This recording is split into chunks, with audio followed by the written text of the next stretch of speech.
Will you be in debt? Is it worth it?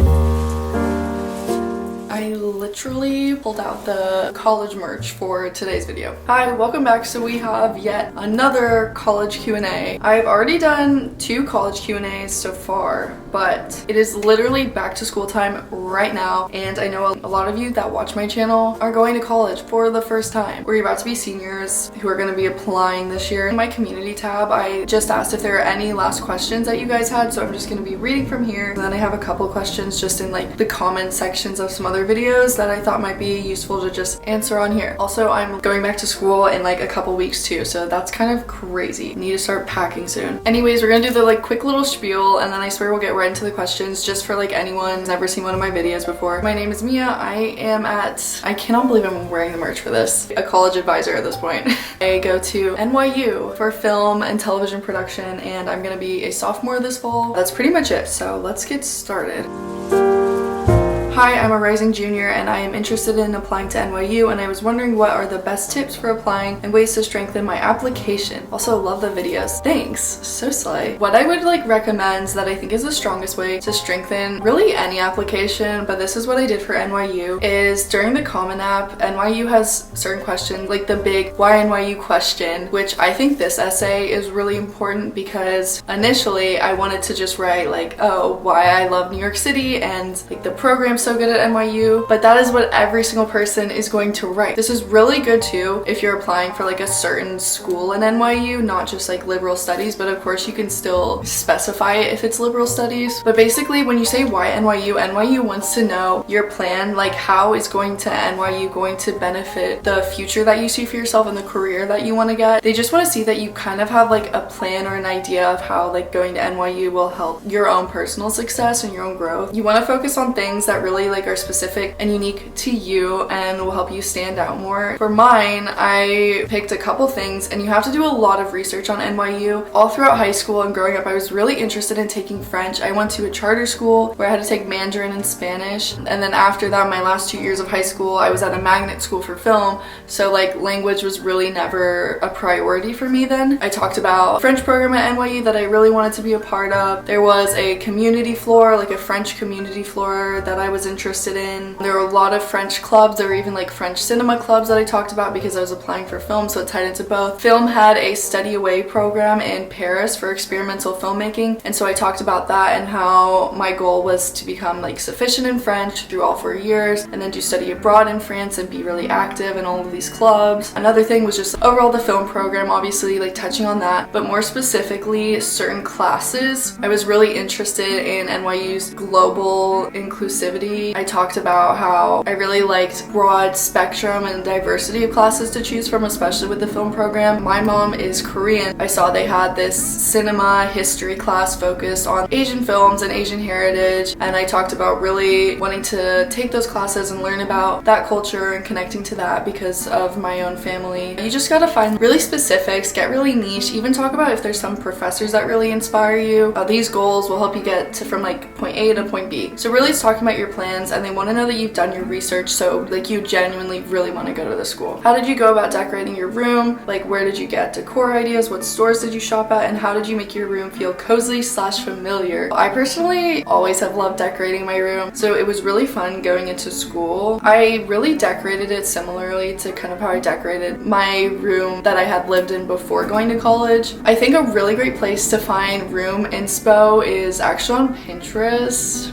Pinterest has some really good stuff. Even TikTok now, people you're super into, creators and their style, you can honestly draw inspiration from how their own room is. I'm really big on like hanging up posters. I don't know how much of the same it'll be this fall. I kind of want to change it a little, but I have all the same decorations. I'll make a bunch of dorm videos though when I get there next month. Everyone always asks where my posters are from. This Kill Bill one I got from this website online a long time ago. It's called All Posters. I've got a lot of surf posters like this Billabong one. I got these for for free when I was little, going to local surf competitions with my family. This is actually a Stranger Things Hawkins like newspaper tissue thing. This came with my Nike Cortez, the Stranger Things ones. Other posters, some free ones from record stores, even some posters that came with my vinyl records, or even my own art that I made. Basic bed sheets, I got those, and bed risers at Target. My bedding in my dorm, which is not this bedding, is from Urban Outfitters. And then I have like a lot of little stuff from IKEA. So hopefully that gives you an idea. I also did just put up a video a couple weeks ago just about dorm essentials in general, so link down below. And I also think lighting is so important in making it feel cozy. Hanging up Christmas lights or LED lights or having little lamps are really great. For being familiar, just bringing some stuff from home already in your room that you like. Can I attend college without having a major? Also, would I be able to select a major throughout college? If so, yes. So if you are not sure what you want to do and you want to go in undecided, that is liberal studies. I'm not too well versed on the liberal studies program, but you can definitely research it for whatever school you're interested in. But liberal studies is generally taking general education classes to fulfill requirements while you figure out what you want to do, but you would definitely end up like selecting a major at some point throughout college before you graduate. Best way to manage / split social time and study time. This was definitely something that I kind of struggled with at a lot of points during the school year, especially during like midterm and finals season. The way I would kind of judge it, if you start to really fall behind on schoolwork and you're going out a lot, then I think that's kind of just like an obvious way to be like, okay, maybe I need to not go out Friday night, sacrifice my Friday night, and then get this done. I honestly would say just like time management is really important for that. Deciding what your priorities are and just setting your own goals and boundaries and schedules. So if you wanted to do homework as soon as you got out of each class so that you didn't have to do any on the weekend, or if you wanted to dedicate whole days on the weekend and hang out after classes on the weekdays, I don't know. I think it'll really come naturally to you though, so I wouldn't worry about it too much. You can also do study friend dates too, which is kind of a way to get both in. Tips for making friends in college. I do tell a lot of people to check on Instagram, look up your school name, and then look up class of whatever class that you're gonna be in, because if someone runs an account, sometimes they'll require you to send proof of acceptance, but usually they'll have you send in like a photo or two of yourself and a little bio, and then they'll post it. And usually what happens is you'll be following the account as well, and so like people will see the post about you and then they'll follow you, and you kind of just follow each other back and sometimes start conversations. Usually they can be pretty awkward, and a lot of the time those are usually just like your welcome week friends to kind of ease into college, and you might not even be like end up being long-term friends with these people, but it's really nice to have familiar faces when you go. It's just really about like putting in the effort to go hang out. Maybe it's not something that you usually do, but you could try being the one to reach out to someone and be the one to make the plan instead of waiting to be invited. Best place to buy stuff for my dorm. This is also stuff I touched on for the college dorm essentials video, but really some of the top places that come to mind would be IKEA, Target. Urban Outfitters does have cute stuff, but it's definitely pricier. Best way to get to know the city. I'd say the best way to get to know the city is really by doing stuff. If you've never been before, if you have the time, then I would really recommend walking to places, even if it's like a 40-minute walk. It doesn't feel too long, especially if you're with people, and that's a really good way to get to know the area because you're walking everywhere and you're walking by so many different places. You're kind of learning how to navigate, opposed to taking the subway, which is really convenient, but you miss all the like in-between area from whichever place you're coming from and wherever you're going. How to stay motivated. Bestie, this is hard. Having goals is a really good way to stay motivated. Like when you're in a slump, what do you have to keep doing to get to these goals? Surrounding yourself with friends who are also motivated will make you more motivated. We can get so focused on like hyper productivity, and I've definitely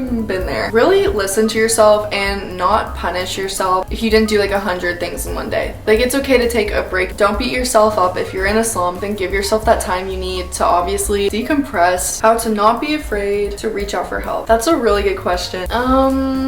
Academically, part of the reason you're paying is for these professors and the people that work there. They're literally there to help you, so don't feel embarrassed or dumb to ask for help. Even if you need to wait until after class, if you don't want to ask in front of everybody, no professor should make you feel stupid for needing clarification or advice or help, because that is literally their job. If you need help with other things, consider the long term of bottling it up. That really isn't going to accomplish anything for you. It's okay to be vulnerable, and you will realize that so many people also are experiencing the same things as you. Oftentimes it's better to talk it through and get it off your chest trust. At the end of the day, you know who you can trust and you know who you feel comfortable talking to. Can you go to college from being homeschooled? Two Mia's literally had a conversation about this, answering the question. But yes, you can go to college if you're homeschooled. I'm thinking of going to NYU, but I'm scared about the financial aspect. How do you afford to live day to day in New York City going to NYU? Do you have parental support? Do you need parental support to succeed there? Are there any major scholarships that I should know about? And if you don't mind, for you personally, long term, what does your financial plan look like? Will you be in debt? Is it worth it? I feel like this is a very important question for a lot of colleges, but also NYU. NYU is so expensive, one of the most expensive universities. First off, how do you afford to live day to day in New York City going to NYU? Freshman year, living in the housing, you're required to be on a meal plan. That definitely helped a lot because you didn't actually see the money like coming straight out of your bank account every time you went to go eat every day. Living in the dorms, the RAs, the upperclassmen that run the scheduling and stuff for the dorms and the communities are really great about helping you save money because they do really cool events. A lot of people don't always go to these, but honestly, they do some really awesome stuff for free. I went on a couple of the dorm trips. They've done little outings where I've gone to see like the new Batman movie for free when it came out. I went to the MoMA and then they took us to Magnolia Bakery and we all got something all for free. I've gone to see Beetlejuice on Broadway for free. Every single week, your dorm should be doing something that the RAs will plan and your RA would take you and whoever else on the floor signs up. There definitely is a way to get to do lots of cool things while being financially smart about it. Luckily though, I do have parental support. I guess I talk about the meal plan and that being reassuring, but obviously I had the support for that I needed, and I understand that everyone doesn't have that. It's a very tricky question because everyone's financial situation is so different and NYU is so financially demanding. They have work options there where you can work on campus, you can get a job outside of campus. I know people who worked multiple jobs during school. Obviously that's not ideal. They do have financial aid, so you can do the FAFSA. Are there any scholarships that I should know about? NYU actually does give out scholarships. They're not really ones that you apply for though. You're automatically considered for a scholarship when you apply and when you get accepted. If you receive a scholarship, they'll let you know in your financial aid package, and that always differs. I was lucky because I did receive a scholarship from NYU and from Tisch. That was like academic merit based on my portfolio work that I submitted to Tisch. So I'm very grateful for that, which has been really huge and really amazing in the debt situation. Usually don't talk about this on YouTube or publicly. I'm very fortunate to be in this situation. Very grateful for the scholarship that NYU's given me. I should not be in debt by the time I graduate, but like I'm saying, that is just really not the situation for most people. There are also lots of outside scholarships that you can apply to too to kind of ease down the payment, but college is so expensive in the States. I think that's gonna be all of the questions for the Q&A today. I don't plan on doing another Q&A before the school semester starts. I don't even know if we'll do another one this year, but hopefully that was a little bit helpful. I'll link my other two college NYU Q&As I've already done before, and if your question still has not been answered, then you can comment below. I always try to respond to every comment or acknowledge every comment at least. Super excited to move into the dorm and everything. For all of you starting your freshman year this fall, good luck and have so much fun. And for everyone who is getting close to time to apply for colleges, good luck. You will all do amazing. Thanks for watching. Bye.